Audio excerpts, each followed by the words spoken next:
আন্তৰিক স্বাগতম আপোনালোকক আমাৰ এই ইউটিউব চেনেলৰ অন্য এটা ভিডিঅ'লৈ। বন্ধুসকল, আজিৰ ভিডিঅ'টোত আমি আলোচনা কৰিম ধৰ্মৰ বিষয়ে।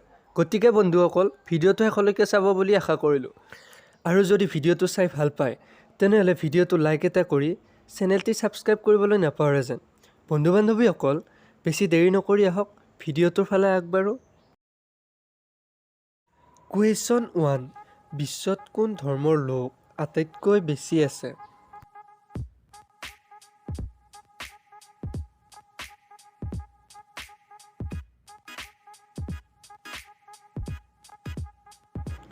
উত্তৰ, খ্ৰীষ্টান ধৰ্মৰ লোক বিশ্বত আটাইতকৈ বেছি আছে। কুৱেশ্যন 2, বিশ্বৰ সবাতোকৈ পুৰণি ধৰ্মটো কি আৰু এই ধৰ্মৰ প্ৰধান গ্ৰন্থখন কি?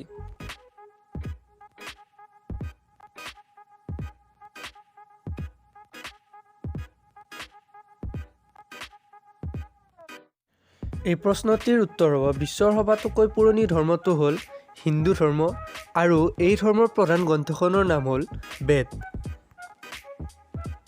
কুৱেশ্যন 3, জনসংখ্যা অনুপাতে সৰ্বাধিক হিন্দু ধৰ্মৰ লোক থকা ৰাষ্ট্ৰখনৰ নাম কি?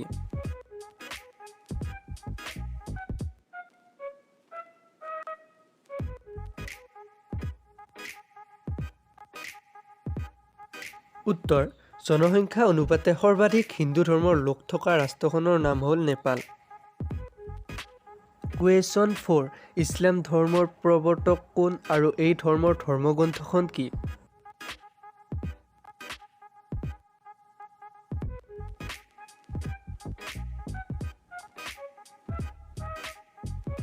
প্ৰশ্নটিৰ উত্তৰ হ'ব ইছলাম ধৰ্মৰ প্ৰৱৰ্তক হ'ল হজৰত মহম্মদ আৰু এই ধৰ্মৰ ধৰ্মগ্ৰন্থখন হ'ল কোৰাণ শ্বৰীফ।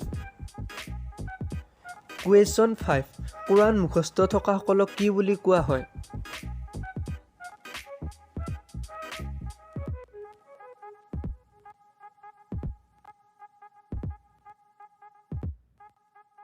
উত্তৰ, কোৰাণ মুখস্থ থকাসকলক হাফিজ বুলি কোৱা হয়।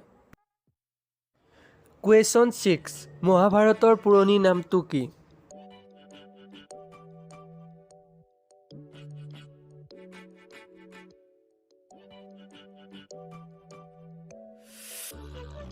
এই প্ৰশ্নটিৰ উত্তৰ হ'ল মহাভাৰতৰ পুৰণি নামটো হ'ল জয় সংহিতা।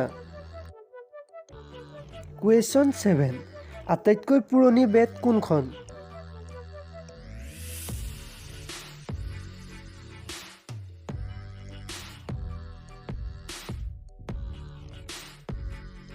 উত্তৰ, আটাইতকৈ পুৰণি বেদ হ'ল ঋগ্বেদ।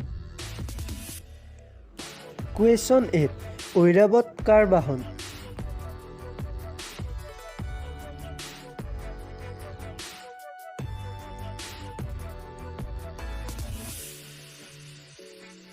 এই প্ৰশ্নটিৰ উত্তৰ হ'ব ঐৰাৱত ইন্দ্ৰৰ বাহন। কুৱেশ্যন 9, মহাপুৰুষ শ্ৰীমন্ত শংকৰদেৱে প্ৰৱৰ্তন কৰা ধৰ্মটো কি?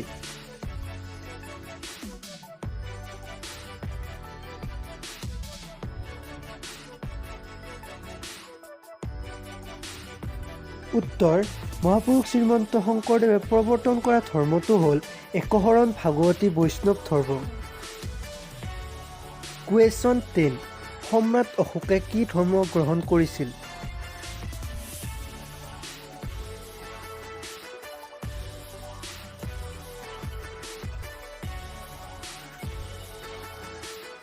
এই প্ৰশ্নটিৰ উত্তৰ হ'ব সম্ৰাট অশোকে গ্ৰহণ কৰা ধৰ্মটো হ'ল বৌদ্ধ ধৰ্ম।